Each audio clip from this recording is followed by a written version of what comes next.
Vamos lá, pessoal do 7º ano, continuar a nossa aula, né? No vídeo anterior fiz a correção da atividade da aula passada e agora nós vamos para o próximo conteúdo, que esse conteúdo é justamente a última parte deste capítulo, tá certo? E o que é esse conteúdo? Nós vamos falar de grandeza. Grandeza, dentro da definição de física, trazendo para a matemática, é tudo que pode ser medido. Então, tudo que eu posso medir, eu determino como grandeza. E grandeza é algo que está no nosso dia a dia. Todos os dias a gente olha a hora, então o tempo é uma grandeza porque ele pode ser medido em horas, minutos e segundos. A gente, quando vai a uma balança e pesa, a gente está verificando a nossa massa, então está medindo, então a nossa massa é uma grandeza. Quando a gente compra algo no mercado, um quilo de arroz, um quilo de feijão, a gente também está usando a grandeza da massa. A nossa altura também pode ser medida em centímetros, a distância da nossa casa até a casa de um amigo, certo? Então tudo isso são grandezas. Então grandeza é tudo que pode ser medido. E nós vamos estudar hoje razão entre grandezas de mesma espécie e entre grandezas de espécies diferentes. A razão entre grandezas de mesma espécie é muito simples. É só você... A razão de duas grandezas é a razão entre os números que exprimes quando medidos com a mesma unidade. Então, para você encontrar a razão entre duas grandezas, é só você relacionar uma sendo dividida pela outra. Prestem atenção. Acompanhe na página 158. Nós temos o exemplo da letra A, que diz assim. Vou fazer para vocês entenderem melhor. Tá certo? O salário de Maria é R$ 1.500 e o de João é R$ 1.250. A razão entre o salário de Maria e o de João é igual a...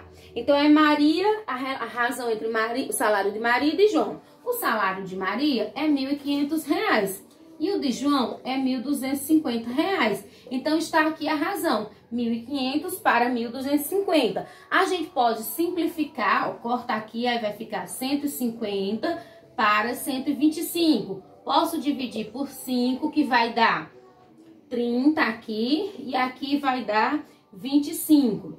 Aí eu posso de novo dividir por 5, que vai dar 30 dividido para 5, 6, e 25 dividido para 5 dá 5. Então, a razão final simplificada vai ser 6 está para 5. Na prova, se você chegasse a colocar só essa daqui, estava errado? Não, eu não consideraria errado. Por que você tem que aprender essa simplificada? Porque pode ser uma questão de assinalar e você, quando resolver o seu cálculo, você não vai encontrar essa resposta, vai encontrar essa nas alternativas. Então, aí você vai simplificando até chegar a essa. Por isso que eu estou mostrando a forma simplificada para que vocês possam fazer. Ó, um outro exemplo. A altura de Bruno é 1,70 m e a de Victoria é 1,20 m. A razão entre a altura de Victoria e a de Bruno é... Ó, Bruno...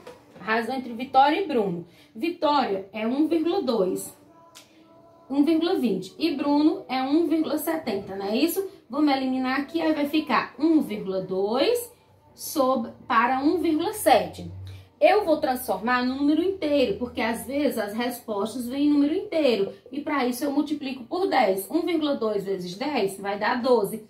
E 1,7 vezes 10 vai dar 17. Então, a razão final simplificada vai ser 12 está para 17. Da mesma forma, se fosse na avaliação e você coloca isso aqui, eu não considero errado.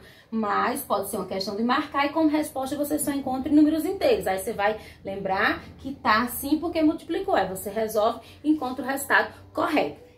As razões especiais, pessoal, são razões cujo conceito envolve uma relação entre grandezas heterogêneas e espécies diferentes, ou seja, grandezas com medidas diferentes, metro por centímetro ou quilômetro por hora, certo? Então, as razões especiais, elas são usadas nas escalas, a razão entre a medida de uma maquete, medida representada no desenho, e a medida do edifício, medida real, que ela representa, é chamada escala. Então, as escalas, elas são muito utilizadas nos desenhos pelos topógrafos, né, pelos arquitetos, para fazer aquelas plantas baixas. Aí eles usam escala, porque eles não têm como desenhar a casa no tamanho real, então eles usam as escalas. Esses cálculos com escala, eles são bem mais diferenciados, e aí a gente vai agora...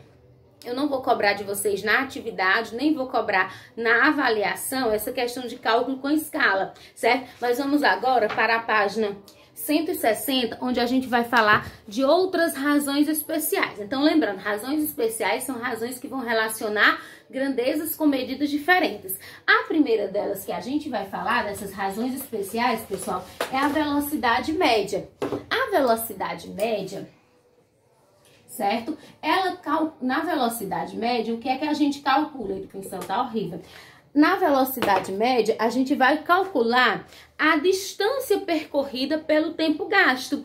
Porque, de acordo com a velocidade, o carro pode percorrer o percurso em menos tempo, tá certo? Então, para encontrar a velocidade média, nós vamos relacionar distância com tempo. Como eu disse, grandezas com unidades diferentes. Distância é medida em quilômetro ou em metro e o tempo em horas ou segundo. Deixa eu fazer um exemplo para vocês que eu creio que vocês vão entender, porque é bem facinho.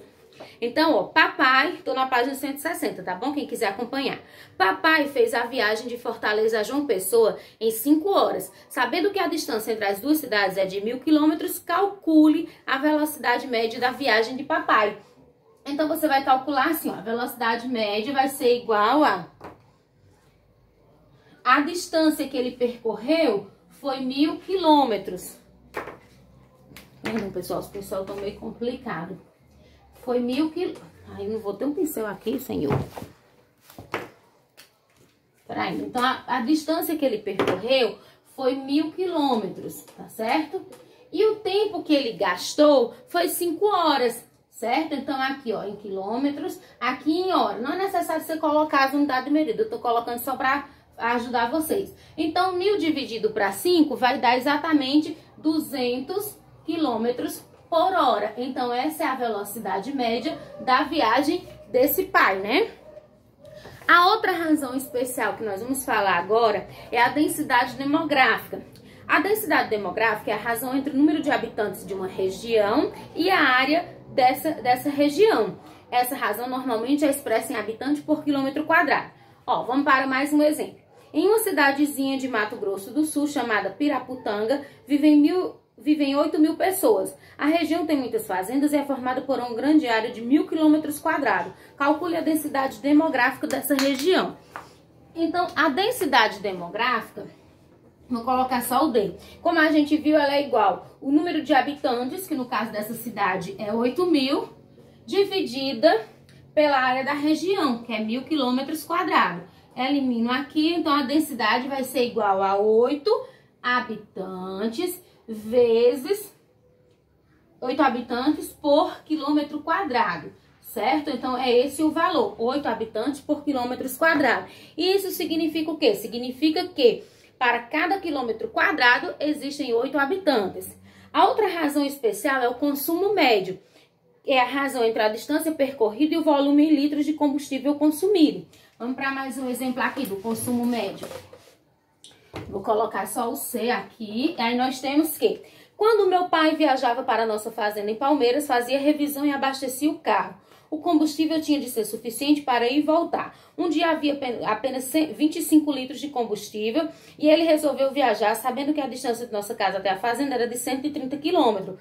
E a gasolina acabou na volta, 10 quilômetros antes de chegarmos em casa. Qual foi o consumo médio? Então, a gente vai ver a distância percorrida, ida e volta, seria 130 para ir, mais 130 para voltar. Menos 10, porque não deu para ele percorrer tudo, né? Ele parou, a gasolina acabou 10 quilômetros antes de chegar.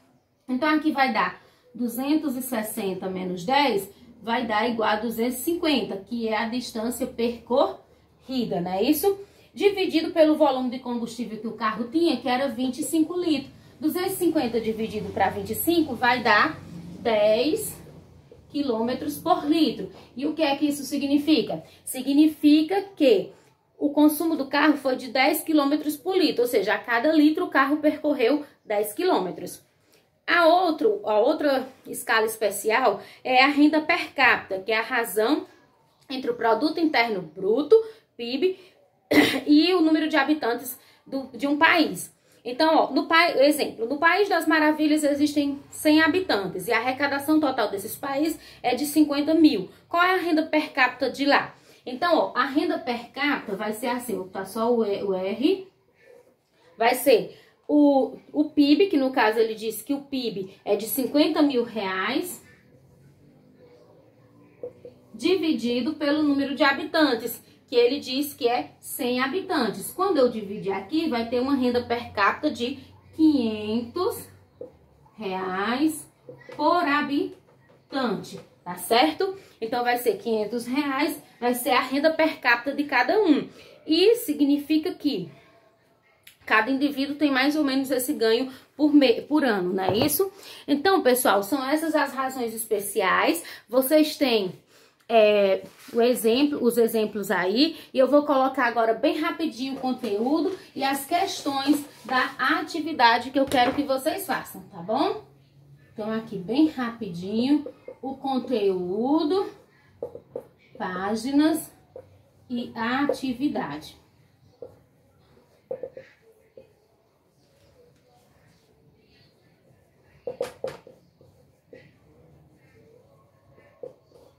Ó, pessoal, o conteúdo vai estar nas páginas 158 a 161.